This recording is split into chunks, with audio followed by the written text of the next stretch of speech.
Hello dear, welcome to the लर्निस। अगर आप इस चैनल पे पहली बार आए हो तो इस चैनल को सब्सक्राइब कर देना, इस वीडियो को लाइक कर देना और इस वीडियो को शेयर कर देना। अपन ने जो सीरीज स्टार्ट कर रखी है वो है चेक लिस्ट।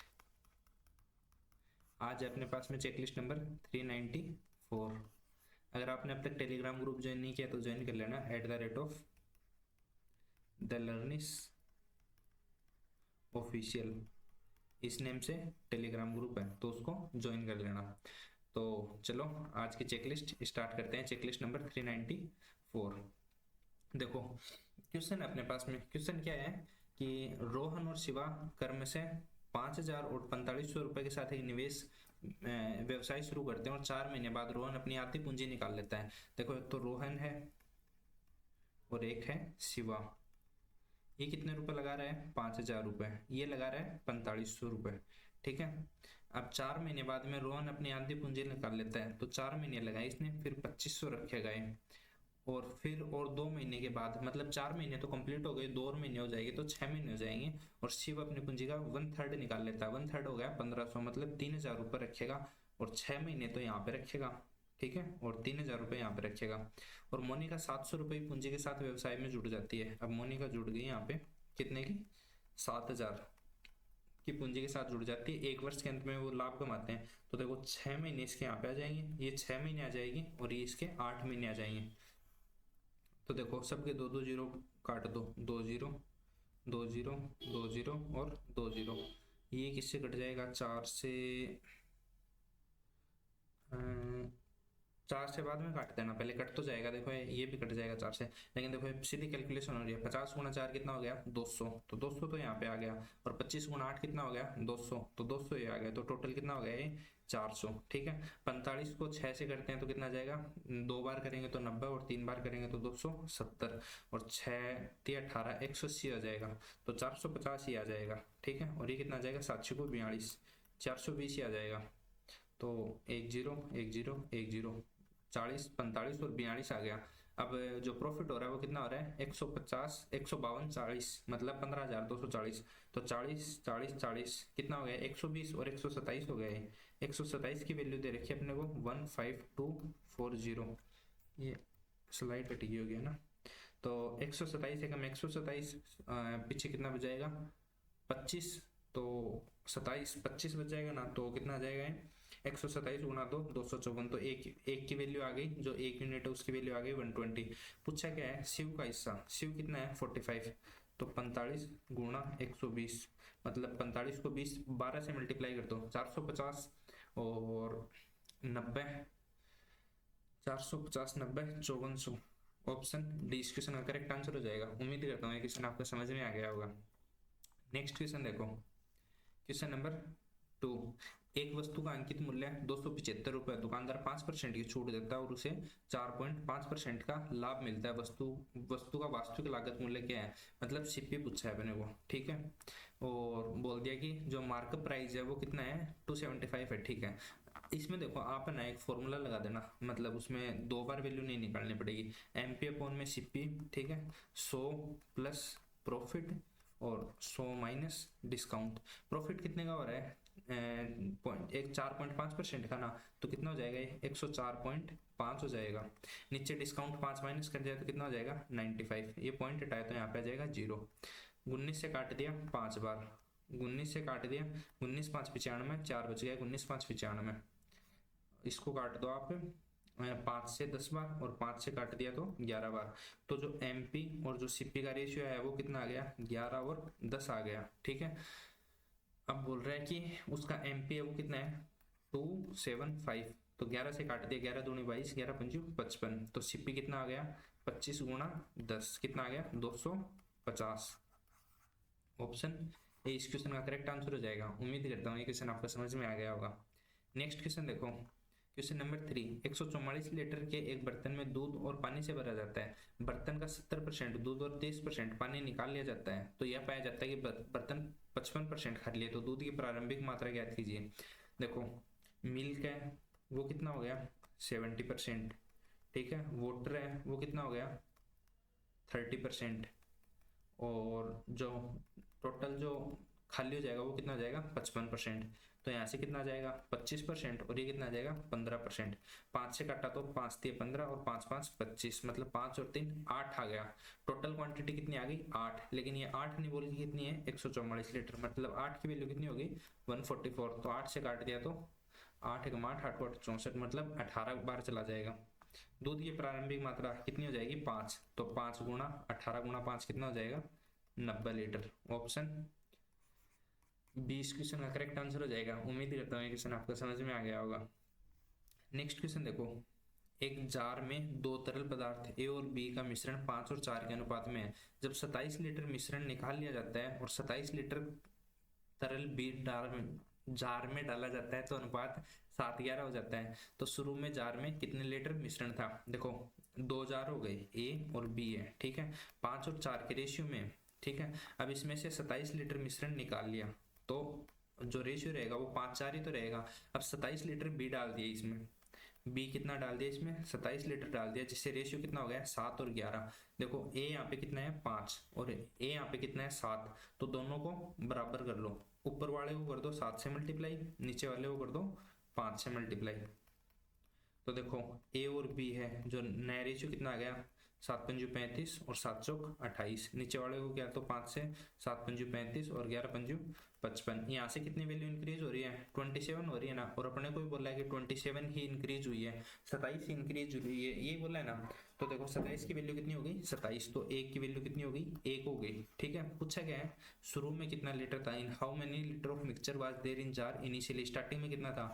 तो देखो 35 और 28 कितना हो गया स्टार्टिंग में, 30 20 50 63 हो गया ना, 63 लीटर तो ये हो गया। और 27 लीटर ये जो निकाला था ये भी तो स्टार्टिंग से ही निकाला था, तो 27 लीटर ही हो जाएगा। तो 60 20 80 और 10 90 लीटर हो जाएगा। ऑप्शन ए इस क्वेश्चन का करेक्ट आंसर हो जाएगा। उम्मीद करता हूँ ये क्वेश्चन भी आपको समझ में आ गया होगा। नेक्स्ट क्वेश्चन देखो, क्वेश्चन क्या अपने पास में, a motor boat start travelling from place from S से सी तक 90 kilometre. After that traveling 40% of the total distance, the engine develops some sort of the issues due to which speed become 3/5 of the initial speed. As speed the boat reach place to sea 2 hour late. What is the original speed of motor boat? देखो इसमें ना 90 kilometre है, ठीक है। 90 kilometre में से वो 40% मतलब 36 किलोमीटर और 6 मतलब 9 54 किलोमीटर। एक तो है ना टोटल जो 90 किलोमीटर की डिस्टेंस है, 90 किलोमीटर की डिस्टेंस में से वो ये बोल रहा है कि एस से सी तक जाता है, 90 किलोमीटर डिस्टेंस है टोटल, ठीक है। अब 40% डिस्टेंस है, 40% डिस्टेंस कितना हो गया इसका 90 का 36 हो गया, ठीक है। अब 40% डिस्टेंस कवर करने के बाद में ना उसमें क्या है कि कुछ प्रॉब्लम आ जाती है, जिससे वो जो उसकी स्पीड है ना एक्चुअल स्पीड है उससे और कितनी हो जाती है 3/5 हो जाती है स्पीड, ठीक है। तो पूछ रहा है कि उससे वो 2 घंटे लेट हो जाती है, तो ओरिजिनल स्पीड पूछिए, जो उसकी ओरिजिनल स्पीड है वो पूछिए। तो देखो इसमें आप है ना 2 तरीके से कर सकते हो। पहला तरीका तो ये है कि स्पीड को मान लिया x, तो 36 में x का भाग दे दिया, ठीक है। फिर 54 में x का 3/5 से भेज दिया और फिर दोनों को जोड़ के, और जो टोटल स्पीड थी 90 थी, 90 में x डिवाइड कर दिया और आगे आ गया 2 घंटे। तो एक तो इस तरीके से इक्वेशन बना के सोल्व कर सकते हो। दूसरी चीज देखो 36 है और 54 है, 36 54 में जो इनमें कॉमन आने वाली संख्या कौन सी है 18 है ना, 18 से कटेगा।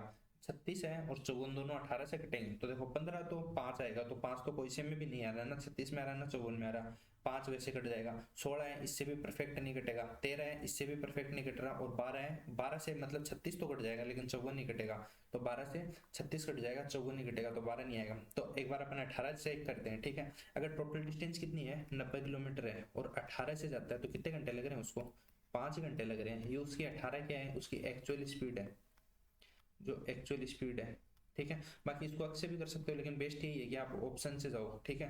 तो और वैसे 36 और 54 देख के आपको वैसे ये समझ में आ जाएगा कि ये 18 से कट रहा है, ठीक है।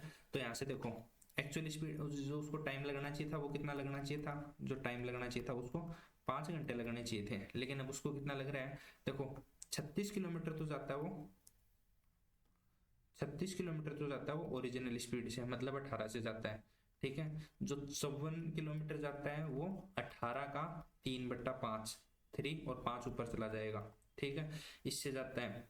तो यहाँ से देखो 18 दूनी 36 और ये हो गया 18 थे 54 से 54 कट गया। दोनों में टाइम कितना लग गया 2 घंटे ये लग गया और 5 घंटे ये लग गए, टोटल कितना टाइम लग गया 7 घंटे लग गए। इस तरीके से जा रहा है तो लग रहा है 7 घंटे, और एक्चुअल टाइम से जाता तो 5 घंटे में पहुंच जाता।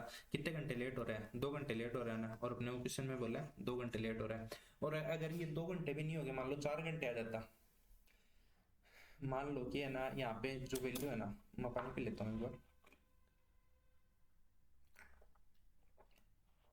मान लो ये वैल्यू है ना 90 की जगह अगर 180 किलोमीटर होता, तो फिर 36, मान लो कि 90 की जगह 180 किलोमीटर होता, और ये 36 की जगह होता 72, और 54 की जगह होता है 108। मान लो कि ऐसा कुछ सिनेरियो होता अपने पास में, तो क्या करते हैं?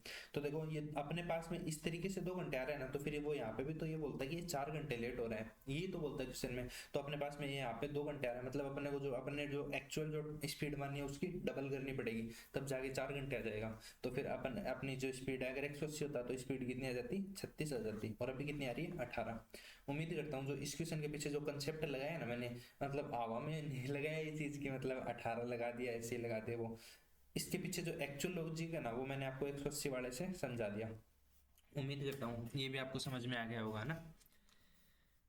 नेक्स्ट क्वेश्चन करते हैं, क्वेश्चन नंबर 6। दो वस्तु पी और क्यू का क्रय मूल्य समान है, मतलब सीपीसीएम है। दुकानदार प्रत्येक वस्तु को क्रय मूल्य से 40% अधिक अंकित करता है। देखो पी है, क्यू है, सीपी कितना हो जाएगा?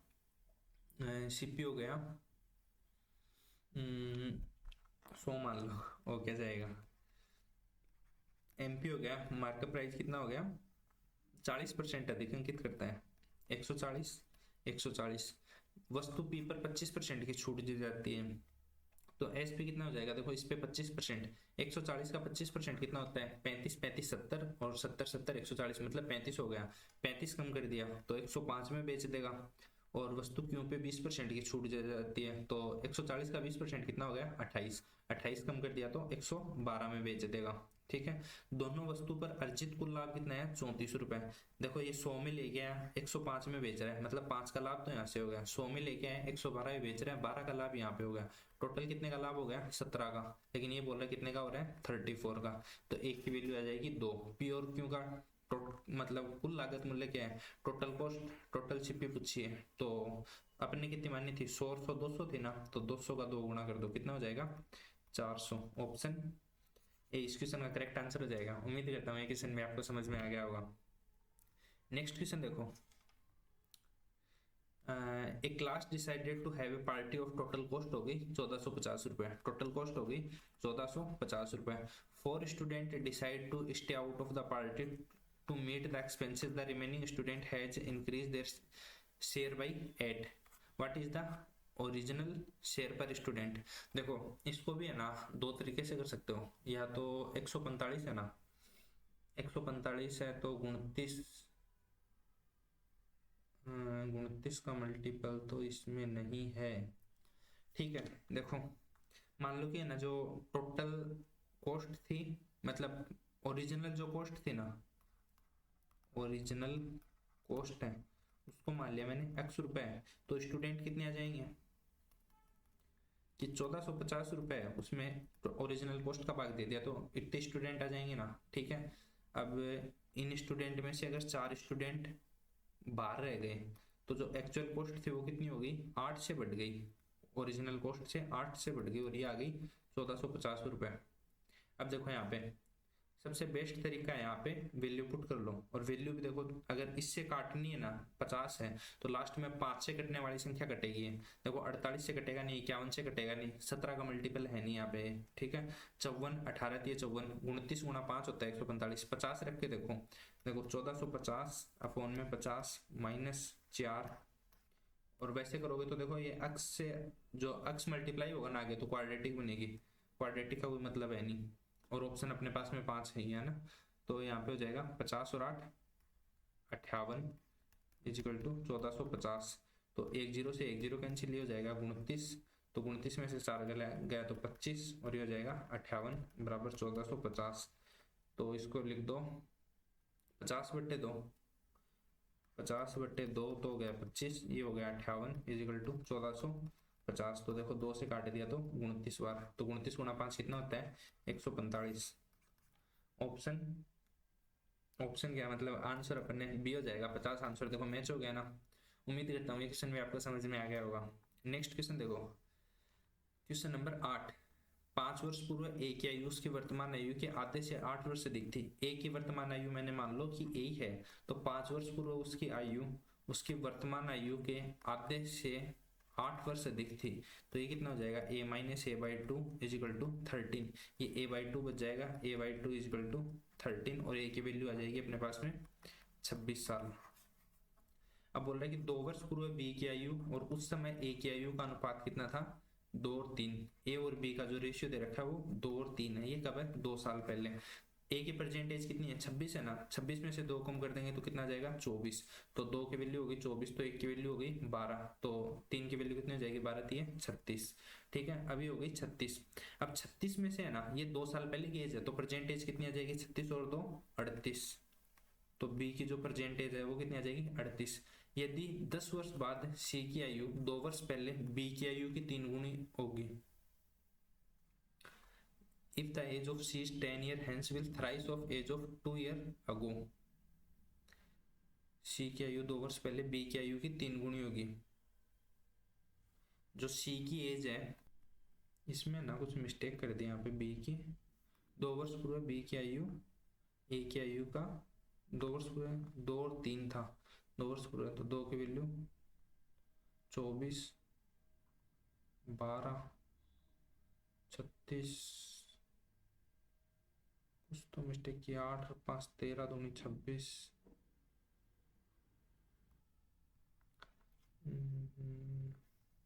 2 वर्ष पूर्व बी की आयु, अच्छा अच्छा अच्छा अच्छा, देखो देखो देखो इसको वापस देखो, अपन ने यहाँ पे 2 इसकी ले ली थी ए की, ये ए इसमें दे रखा है ना, वापस देखो इसको,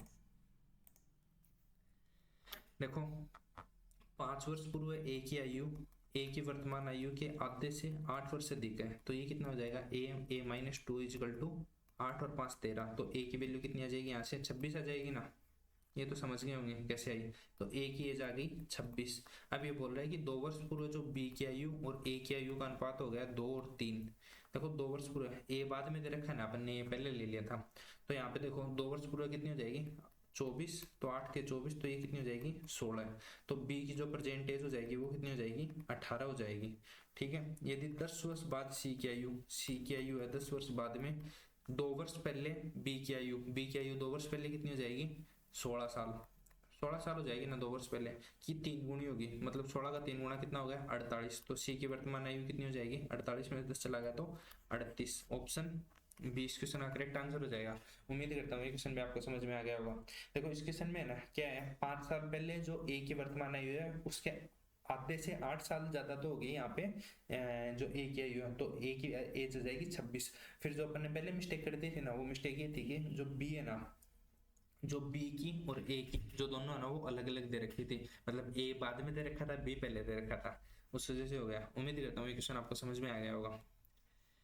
नेक्स्ट क्वेश्चन देखो, a train travelling 36 kilometre per hour cross a platform in 25 second and a man standing on the same platform in 12 second, find the length of platform. देखो 36 किलोमीटर पर आवर है, अपन मैंने जो concept बताया था वो क्या था, 18 kilometre per hour equal to 5 metre per second.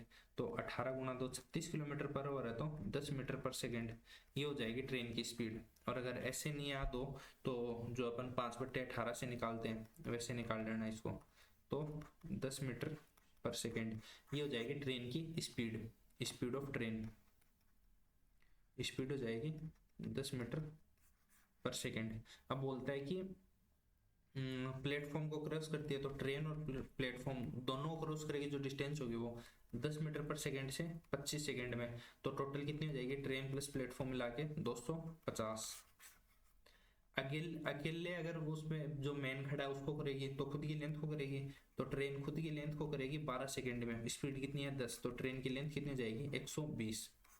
Train की हो गई 120, ट्रेन और प्लेटफॉर्म की मिला के आ रही है 250, तो प्लेटफॉर्म की कितनी आ जाएगी 130। ऑप्शन ए इस क्वेश्चन का करेक्ट आंसर हो जाएगा। उम्मीद करता हूँ ये क्वेश्चन आपको समझ में आ गया होगा।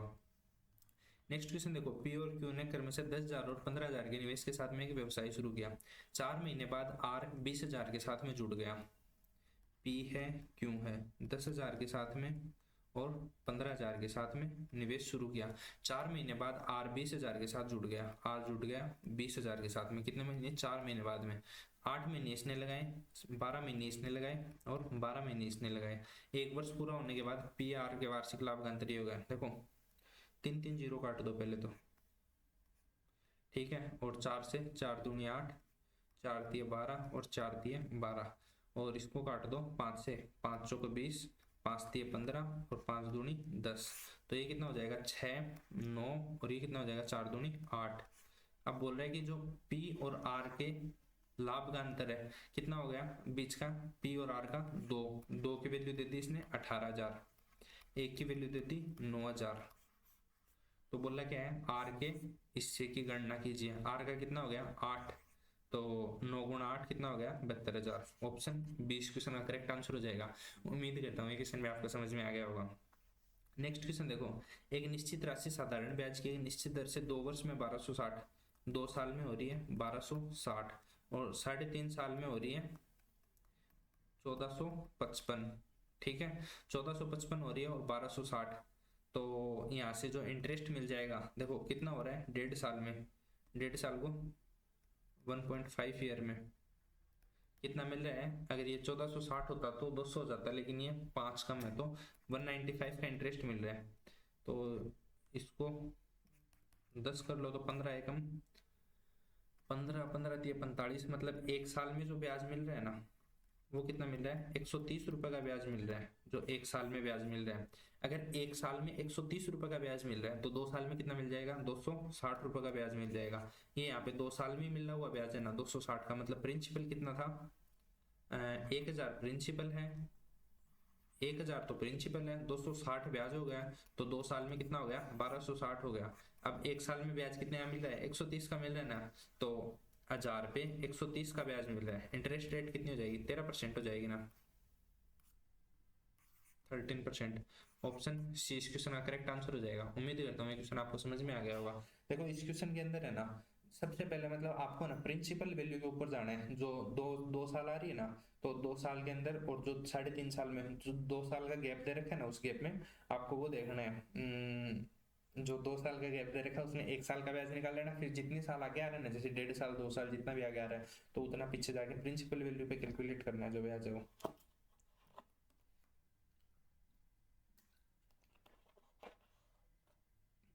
नेक्स्ट क्वेश्चन करते हैं, question number 12। A is twice fast as B, A is twice fast as B, B से 2 गुना है, where A B together can work 3 times as fast as C, A और B 3 times fast as C।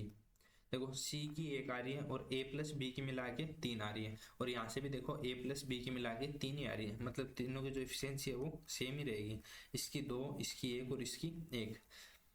A B C together can do a piece of work in 15/2 days, तो total work कितना हो जाएगा 15/2 दिन में करते हैं। और देखो 2 और 1 3 और 1 4, टोटल एफिशिएंसी हो गई 4, तो 2 15 गुना 2 कितना हो जाएगा 30, तो टोटल वर्क हो जाएगा अपने पास में 30।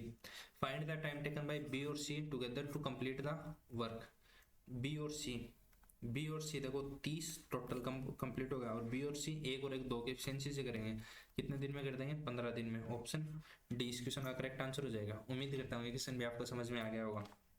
नेक्स्ट क्वेश्चन देखो, a bag contain 5 red 4 green and another bag contain 5 red and 5 black ball. If a ball is drawn from each bag find the probability that both are different colour. देखो एक bag है ना, first bag है उसमें red कितनी है 5 है और ग्रीन कितनी है 4 है, ठीक है। सेकेंड बैग है उसमें है रेड है 5 और ब्लैक है 5, इसमें टोटल कितनी है 9 है, और इसमें टोटल कितनी है 10 है। अब बोल रहा है कि एक ही इस बैग में से एक बॉल निकाली जाती है, इस बैग में मतलब पहले वाले बैग में से एक बॉल निकाल ली और दूसरे वाले बैग में से एक बॉल निकाल ली, और दोनों बॉल क्या है डिफरेंट कलर की होनी चाहिए। देखो पहले वाले से मान लो मैं रेड बॉल निकाल लेता हूँ, तो सेकंड बैग से रेड निकाल सकता हूँ क्या, नहीं निकाल सकता। क्यों, क्योंकि दोनों डिफरेंट की होनी चाहिए, तो क्या निकलेगी ब्लैक निकलेगी। पहले वाले से मैंने ग्रीन निकाल ली तो रेड निकाल सकता हूँ, हाँ निकाल सकता हूँ। पहले वाले से मैंने ग्रीन निकाल ली, ब्लैक निकाल सकता हूँ, निकाल सकता हूँ।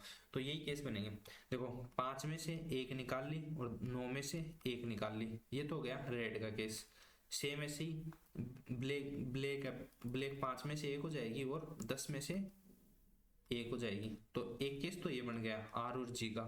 सेम ऐसे ही देखो ये कितना हो जाएगा, ये 5/9 हो जाएगा ना, 5/7 ही होता है और 9/9 ही होता है, मतलब 5/9 जाएगा और ये 5/10 हो जाएगा। ये समझ में आ गया होगा। प्लस देखो जी कितनी है, 4/7 लिखूंगे इसको, सीधा ही रहने दो ना 4 और 9 में से एक इंटू रेड कितनी है 5, 5 और कितने में से 10 में से, एक केस ये बन जाएगा। प्लस ग्रीन कितनी है 4, किस में से 9 में से, और जो ब्लैक है वो कितनी है 5, किस में से 10 में से।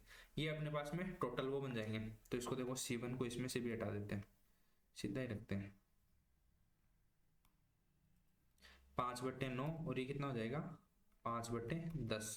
तो ये देखो ये कितना हो गया 25/90, ये हो गया 20/90 और ये कितना हो गया 20/90। तो ये कितना हो गया 20 20 40 60 65, 65/90 हो गया। तो 5 से काट दिया 13 बार, 5 से काट दिया 18 बार, 13/18। ऑप्शन सी इस क्वेश्चन का करेक्ट आंसर हो जाएगा। उम्मीद करता हूँ ये क्वेश्चन में आपको समझ में आ गया होगा। नेक्स्ट क्वेश्चन देखो, 8 year ago the age of A is 10 year more than 10 year more than the half of its present age। 8 साल पहले ए की जो 8 साल पहले की एज है वो ए की वर्तमान आयु के आधे से 10 वर्ष अधिक थी। ए की जो प्रेजेंट एज मैंने मान ली 8, इसमें से 8 साल पहले ए की वर्तमान आयु से आधे से 10 वर्ष अधिक थी। ठीक है, तो ये हो जाएगा इस साइड आके a/2, इसको डायरेक्ट a/2 लिख देते हैं, a/2 और ये हो जाएगा 18। तो ए की जो एज है वो कितनी आ जाएगी 36 साल। ठीक है, अब वो बोल रहा है कि 6 वर्ष पहले ए की आयु और 3 वर्ष पहले बी की आयु का अनुपात। देखो 6 वर्ष पहले ए की आयु कितनी हो जाएगी 30 साल और इसकी वैल्यू दे रखी है 5, तो मतलब एक यूनिट की वैल्यू कितनी हो जाएगी 6। तो बी की एज कितनी हो जाएगी 18 साल हो जाएगी ना, यहाँ से 3 की वैल्यू हो जाएगी 18, लेकिन ये क्या है 3 वर्ष पहले, तो 18 में 3 जोड़ देंगे तो 21 आ जाएगा। तो बी की जो परसेंट एज आ जाएगी वो कितनी आ जाएगी 21। यदि बी की आयु का अनुपात और 3 वर्ष बाद, if the ratio of age of B and C 3 year hence will be, ये बी और सी का जो 3 साल बाद में, बी का और सी का 3 साल बाद में जो वो कितना होगा, वो 1 और 2 होगा। तो 3 साल बाद में कितना इसका हो जाएगा 24 का, 1 की वैल्यू 24 तो 2 की वैल्यू हो जाएगी 48, 2 की वैल्यू हो जाएगी 48। तो सी की एज आ जाएगी 48। तो पूछा क्या, find the average age of A B C. देखो 40 और 20 60 और 30 90, 90 तो ये हो जाएगा, और 8 और 6 14 और 1 15, तो कितना हो जाएगा ये 105। 105 में 3 का भाग दे दिया तो कितना आ जाएगा 35 दिए 105। ऑप्शन डी इस क्वेश्चन का करेक्ट आंसर हो जाएगा। उम्मीद करता हूँ ये क्वेश्चन भी आपको समझ में आ गया होगा। इसमें ना ऐसे लग रहा है कुछ मिस्टेक कर दी। अच्छा सॉरी, देखो ये 3 साल बाद में आया ना, यहाँ पे देखो 3 साल बाद में कितना है 24, तो ये मतलब जो सी की एज आई है वो 48 आई है। 48 कितने साल बाद में आई है 3 साल बाद में आई है ना, तो प्रेजेंट में एज कितनी हो जाएगी 45 हो जाएगी इसकी एज।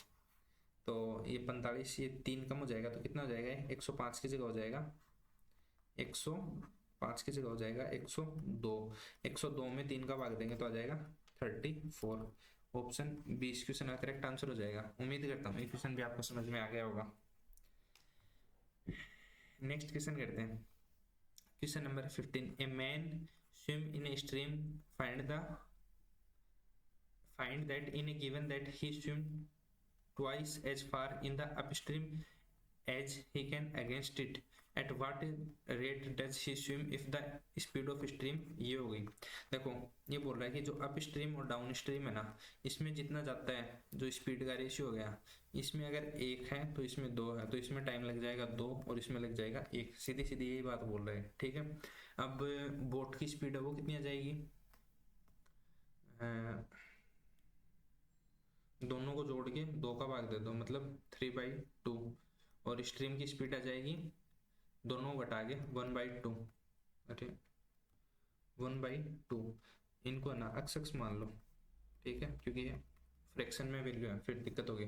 ठीक है, तो 1/2 अक्स की वैल्यू कितनी दे रखी है इसने 1.5 किलोमीटर, जो स्ट्रीम की वैल्यू दे रखी है। तो अक्स की वैल्यू कितनी आ जाएगी यहाँ से 3, एक्स की वैल्यू कितनी आ जाएगी 3, तो बोट की स्पीड कितनी आ जाएगी 3/2 और 3 मतलब 9/2, 9/2 कितना होता है 4.5। ऑप्शन सी इस क्वेश्चन का करेक्ट आंसर हो जाएगा। उम्मीद करता हूँ ये क्वेश्चन भी आपको समझ में आ गया होगा। नेक्स्ट क्वेश्चन देखो, ए इन्वेस्टेड 10,000 20% पर interest rate per annum if the interest is compounded half yearly for the first year and in the next year it was compounded yearly, what will be the total interest earned at the end of 2 year। देखो 10,000 रुपये invest करता है 20% interest rate के साथ में, और जो पहले साल होता है ना फर्स्ट ईयर है वो तो होता है हाफ ईयरली, और जो सेकेंड ईयर होता है वो होता है एनुअली। तो हाफ ईयरली होगा तो क्या हो जाएगा, ये हाफ ईयरली के अंदर रेट है वो तो हो जाएगी आधी और टाइम हो जाएगा डबल। ठीक है, तो देखो 3 साल के लिए t=1, t=2 और t=3। पहले साल के लिए 1 लाइन, दूसरे साल के लिए 2 लाइन, तीसरे साल के लिए 3 लाइन। ठीक है, अब देखो यहाँ से जो पहले साल है तो पहले साल के लिए इंटरेस्ट रेट जब हाफ ईयरली हो रहा है ना, तो हाफ ईयरली के अंदर क्या हो जाएगा, रेट तो हो जाएगी आधी, रेट तो हो जाएगी 10% और टाइम हो जाएगा 2 साल। तो देखो पहले 10%, 10,000 का 10% कितना हो गया 1,000, फिर से 1,000 और 10,000 का 10% हो गया 100। तो ये तो हो गया जो हाफ ईयरली कैलकुलेट किया ना उसके लिए। अब बोल रहा है कि जो सेकेंड ईयर है इससे अगले वाले साल के लिए उसमें एनुअली हो जाएगा, तो इसमें रेट लग जाएगी 20%। तो प्रिंसिपल अमाउंट का 20% कितना हो गया 10,000 का 2,000, ये एक स्टेप पीछे एक स्टेप ऊपर, मतलब यहाँ पे ये कितना हो जाएगा 2,000 का, और 20% कितना हो जाएगा 200, 200 400, और ये एक स्टेप पीछे एक स्टेप ऊपर, ये कितना हो जाएगा 20। तो ये कितना हो जाएगा 2,000, 3,000, 4,000, 4,520, 4,520 अपना आंसर आ जाएगा ऑप्शन 20 क्वेश्चन का करेक्ट आंसर हो जाएगा। उम्मीद करता हूँ ये क्वेश्चन भी आपको समझ में आ गया होगा। नेक्स्ट क्वेश्चन देखो, daily work of 2 men is equal to 3 women और 4 चिल्ड्रन। 2 men के और 3 women के बराबर है, तो मैन अपॉन वुमेन कितना आ जाएगा 3/2। अब बोल रहा है कि 2 मैन है वो 4 चिल्ड्रन के बराबर है, तो मैन अपॉन चिल्ड्रन कितना आ जाएगा 4/2 या 2/1 कर लो इसको। अब देखो मैन यहाँ पे 3 और यहाँ पे है 2 और यहाँ पे है 3, तो मैन को और वुमेन को और चाइल्ड को इसको 2 से मल्टीप्लाई कर दोगे तो कितना आ जाएगा 3 दूनी 6, 2 दूनी 4, और इसको 3 से मल्टीप्लाई कर दोगे तो ये आ जाएगा 3। ये आ गया इनका एफिशिएंसी का ratio. By the employing 14 man 12 women और 12 चिल्ड्रन, 14 मैन हो गए 6 की एफिशिएंसी से काम करते हैं, प्लस 12 वुमेन हो गई 4 की एफिशिएंसी से काम करते हैं, प्लस 12 चिल्ड्रन हो गए 3 की एफिशिएंसी से काम करते हैं। ये इतना वर्क करते हैं और कितने दिन में कंप्लीट कर देते हैं 24 दिन में कंप्लीट कर देते हैं। ये अपने पास में क्या हो गया टोटल वर्क हो गया।